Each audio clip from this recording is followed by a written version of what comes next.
সারাদিন একটা বন্ধুর বাড়িতে কাজ করে সন্ধ্যায় চলে আসি অন্য আরেকটা বন্ধুর বাড়িতে। এখানে রুমটি রং করা কমপ্লিট হয়ে গেলেও আরো কিছু কাজ বাকি রয়ে গেছিল।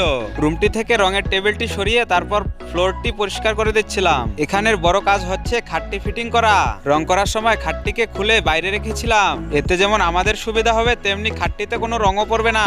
একটু নোংরাও হয়ে গেছিল, তাই ব্রাশের সাহায্যে পরিষ্কার করে দিচ্ছিলাম। খাটের এক একটা অংশ ঘরের ভিতরে আনি এবং পরিষ্কার করতে করতে অনেকটা টাইমও লেগে যাচ্ছিল। ফ্লোরের টাইলসটা কত পরিষ্কার রয়েছে এখন। আর অল্প কিছুক্ষণ কাজ করতেই চলে আসে কলা। খাওয়া দাওয়া শেষ করে কাজ শুরু। আর এই রুমের কাজগুলো কেমন হয়েছে জানাতে কিন্তু ভুলবে না। আর খাট ফিটিং করতে গিয়ে এত ঝামেলায় পড়ি, প্রথমত কিছু জিনিস খুঁজেই পাচ্ছিলাম না। সবকিছু খুঁজে পেলেও তারপর দেখো কি সমস্যা হয়। একটি ডাসা অনেকটা হাইটে আরেকটি লেভেল রয়েছে, তবুও প্লাইটি বসালে কিন্তু ঠিকই বসে।